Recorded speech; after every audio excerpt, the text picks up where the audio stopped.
आज की इस वीडियो में हम लेकर के आए क्लास 12 नागरिक शास्त्र। Very important question.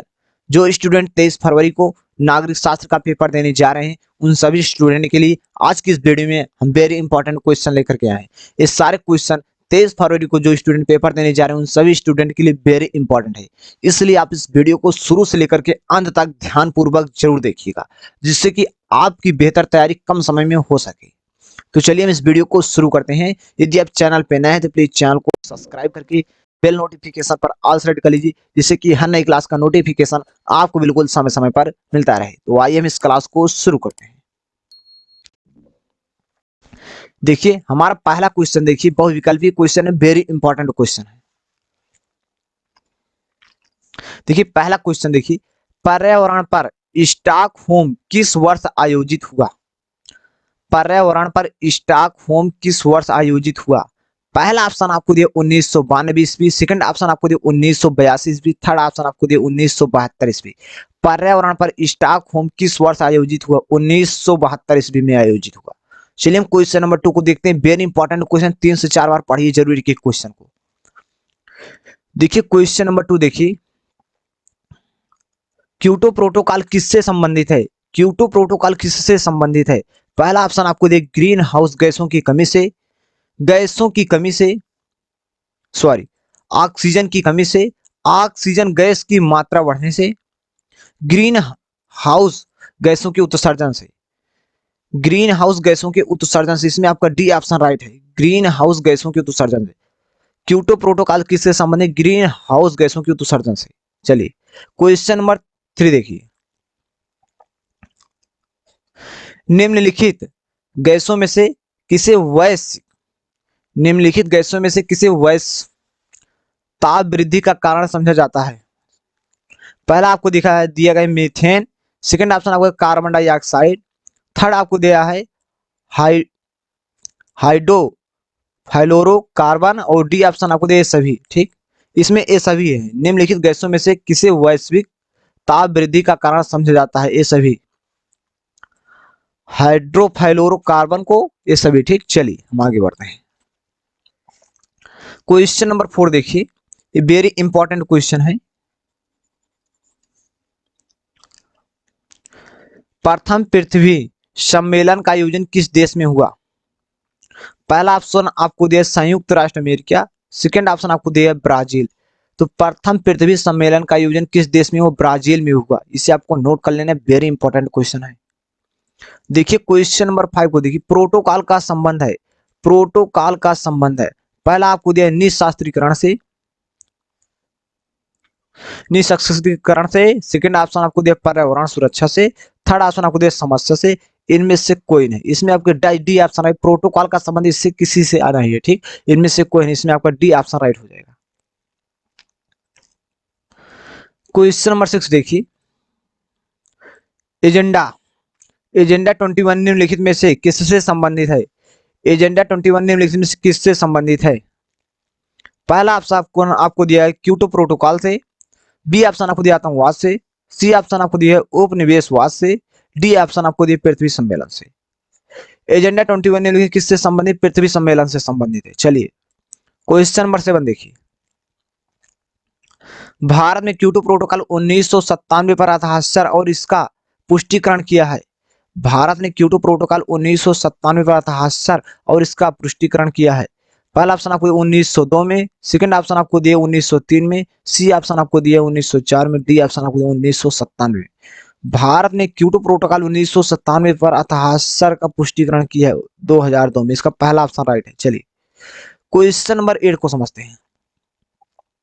Question number 8 देखिए, संयुक्त राष्ट्र संघ द्वारा किस वर्ष मानव अधिकारों की सार्वभौमिक घोषणा की गई? पहला ऑप्शन आपको दिया है 1946 ईस्वी, 1947 ईस्वी, 1948 ईस्वी। इसमें आपका थर्ड ऑप्शन राइट है, 1948 ईस्वी। क्वेश्चन नंबर 9 देखिए, जलवायु परिवर्तन पर पेरिस सम्मेलन कब हुआ था? जलवायु परिवर्तन पर पेरिस सम्मेलन कब हुआ था? पहला आपको दिया 2015, वर्ष 2015। जलवायु परिवर्तन पेरिस सम्मेलन कब हुआ था? वर्ष 2015 में हुआ था। ठीक, चलिए हम आगे बढ़ते हैं। ये सारे वेरी इंपॉर्टेंट क्वेश्चन, सारे क्वेश्चन को आपको समझ कर नोट कर लेना है, इससे बार आपके पेपर में क्वेश्चन नहीं मिलेंगे। चलिए देखते हैं क्वेश्चन नंबर 11 को। क्वेश्चन नंबर 10 को देखते हैं। निम्न में से विश्व का सबसे बड़ा तेल उत्पादन देश कौन सा है? पहला ऑप्शन आपको दिया ईरान, सेकेंड ऑप्शन आपको दिया सऊदी अरब। सऊदी अरब तेल का सबसे ज्यादा उत्पादन करता है, वो विश्व का सबसे बड़ा देश है। ठीक, कौन सा देश है? सऊदी अरब। चलिए यहां क्वेश्चन नंबर 11 समझते हैं। निम्नलिखित देशों में से कार्बन का सर्वाधिक उत्पादन करने वाला देश कौन सा है? चीन, भारत, यूरोपीय संघ, संयुक्त राष्ट्र अमेरिका। निम्नलिखित देशों में से कार्बन का सर्वाधिक उत्पादन करने वाला देश चीन है। क्या है? चीन है। चलिए क्वेश्चन नंबर 12 देखिए। निम्नलिखित में से कौन सा संयुक्त राष्ट्र संघ का अंग नहीं है? पहला आपको दिया सुरक्षा परिषद, बी ऑप्शन आपको विश्व स्वास्थ्य संगठन। निम्नलिखित में से कौन सा संयुक्त राष्ट्र संघ का अंग नहीं है? विश्व स्वास्थ्य संगठन। चलिए क्वेश्चन नंबर 13 समझते हैं। निम्नलिखित में से कौन संयुक्त राष्ट्र संघ का अंग है? निम्नलिखित में से कौन संयुक्त राष्ट्र संघ का अंग है? पहला ऑप्शन आपको सुरक्षा परिषद, सेकंड आपको दिया है सचिवालय, सी ऑप्शन आपको दिया है महासभा, डी ऑप्शन आपको दिया है सभी। निम्नलिखित में से कौन संयुक्त राष्ट्र संघ का अंग है? ये सभी हैं भैया। ठीक, सुरक्षा परिषद भी है, सचिवालय है, महासभा, ये सभी है। ठीक, इसमें आपका डी ऑप्शन राइट है। क्वेश्चन नंबर 14 देखिए।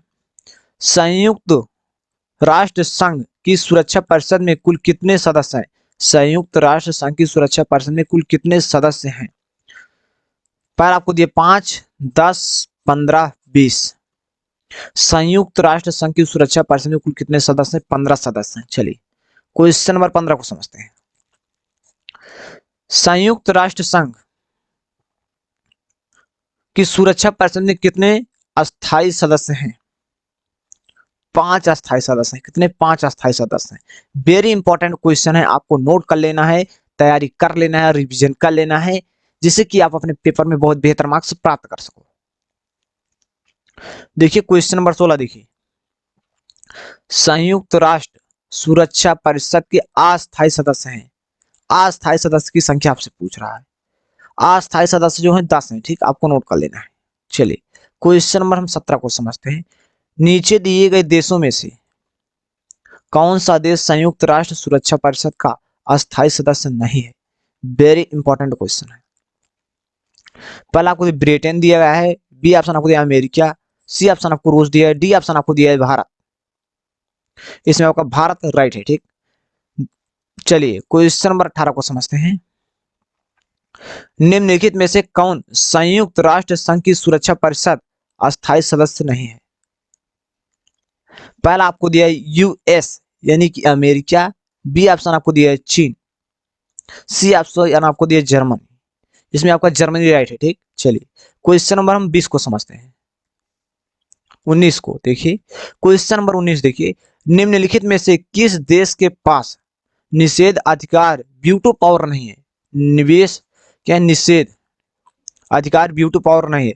पहला ऑप्शन आपको दिया गया है जापान, ग्रेट ब्रिटेन, चीन, फ्रांस। जो वीटो पावर किस देश के पास नहीं? जापान के पास नहीं। ठीक, चलिए क्वेश्चन नंबर 20 देखिए। निम्नलिखित में से कौन सा तथ्य सुरक्षा परिषद भारत की अस्थायी सदस्यता के प्रस्ताव को अधिकार वजनदार बनाता है? पहला ऑप्शन आपको दिया परमाणु क्षमता, बी ऑप्शन परमाणु संयुक्त राष्ट्र संघ के जन्म से ही उसका सदस्य, भारत एशिया में भारत की बढ़ती हुई आर्थिक ताकत और स्थिर राजनीतिक व्यवस्था। देखिए प्रश्न को ध्यान से पहले समझिए। निम्नलिखित में से कौन सा तथ्य सुरक्षा परिषद में भारत के अस्थायी सदस्यों के प्रस्ताव को अधिकार वजनदार बनाता है?